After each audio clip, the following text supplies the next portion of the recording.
That is the new Audi A6 Avant, and I'm going to tell you everything that you need to know about it. I'm Jordan, and you're watching Auto Express.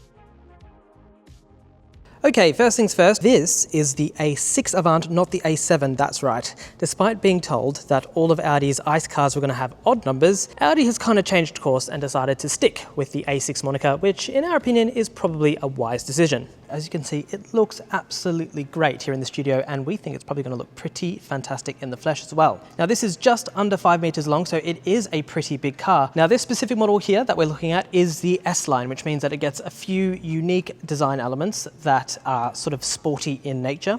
Things like, if we look down here, there's some slightly diffuser-like elements on the lower rear bumper and exhaust pipes that are real and exposed, which is now across the board when it comes to all of Audi's ICE cars. Now the wheel sizes are between 18 and 21 inches. These guys here are the 21-inch options, and you can also get a forged design as well. If you get a diesel and want something that's super efficient, the 18-inch wheels feature some aerodynamic additions that will help with your overall MPG. Another design highlight to take a look at are the lighting, both front and rear. Now these here are the optional matrix units, and as you can see, not only do they have these LED lighting signatures which can change, it actually has this mesh that sits over the top, which is a really cool type of mask. It's kind of almost a bit Iron Man.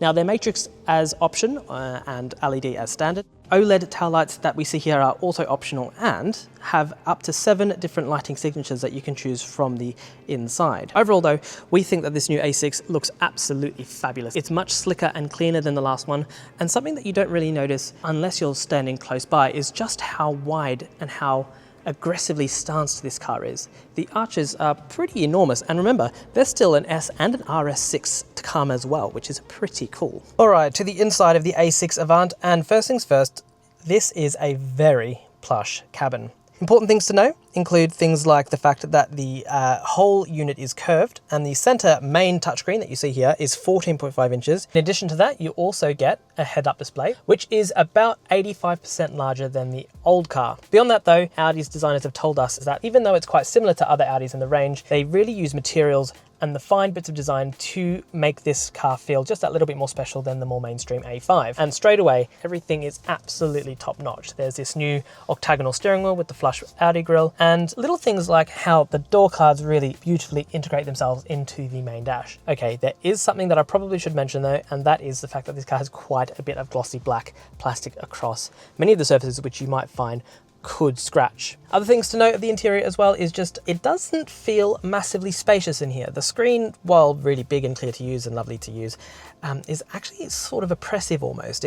There's a lot of things to look at when you sit in the driver's seat. Another thing that you get with this A6 model is a completely glass roof. Now it is optional of course, but it's pretty much full width like you see in many modern EVs, and if we click a button, it can go opaque. If we were to run you through this car's entire functionality within the screen, we would literally be here for about 10 years. However, the main things to know is that there's lots of space to put all sorts of things that you would use quite regularly. Now the menu structure is a little bit complicated. As you can see, there's a little touch bar here that allows you to choose the main menu items, and then this is your sort of main interface. If we flick around, we can see here that we've got some options for the displays in terms of the car setting, some exterior lighting, and also something that you can do is change the lighting signatures. Now they are, as you can see, all variable. Now how useful that actually is up to you. But when we start talking about cars like this that sit in the sort of premium luxury sector, it's little touches that do make a bit of a difference. In fact, that one's pretty cool, isn't it? As well as that, the nav system is very good and easy to use. The graphics are super sharp, and actually the responsiveness of the screen is also brilliant. Now if you're worried about your climate controls being in a separate zone,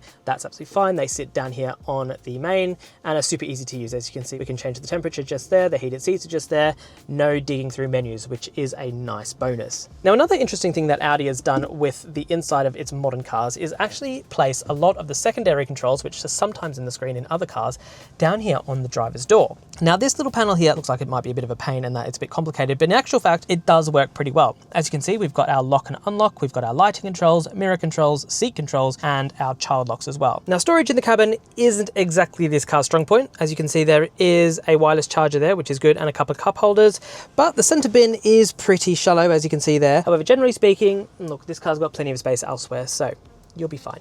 Did you know that you can sell your car through Auto Express? With decades of advice and reviews experience, you can have confidence in us knowing exactly what your car is going to be worth. Get an honest valuation of your car by clicking the link at the description below. We're now in the back seat and overall space is absolutely fine. As you can see, legroom is really good. There is one consideration though. That super fast back roofline on the outside, which makes it look absolutely fabulous, does mean that headroom in the back is a little bit limited. There are a couple of nice amenities, including a couple of USB-C chargers and this control panel here for your rear air conditioning and rear heated seats if so fitted. Now this probably is just going to look like a big cavernous hole, but for context, the boot space is at about 500 litres, which is not brilliant in the class. The space is nice and wide and square though, and it's over a metre wide in fact, which means that you will be able to fit 2 full-size suitcases upright side by side. Because there's such a fierce angle of the boot, you will have trouble fitting in overly square items, which could be a bit of a conundrum. Put the seats down though, which are split in a 40-20-40 location, and you'll get 1,534 litres, which is plenty. Okay, so as for powertrains, Audi is going to launch the A6 Avant with 3 options initially. It's going to be made up between a turbocharged 4-cylinder petrol engine with front-wheel drive that has 200 horsepower, as well as a 200 horsepower TDI diesel as well, which is nice. Now that will be available in front-wheel drive and quattro forms and come with what Audi call a mild hybrid plus system. Topping the range will be a 362 brake horsepower V6 engine with a turbocharger and also that same mild hybrid system. Beyond this, there's also going to be a couple of plug-in hybrid options as well, and to be honest with you, there's also going to be an RS6 Avant as well, and judging by the way that this thing looks, that one is going to look absolutely mega. Now, given we're in the studio, obviously I can't really give you a full verdict of this car, but this thing looks fantastic and I can't wait to see it on the road.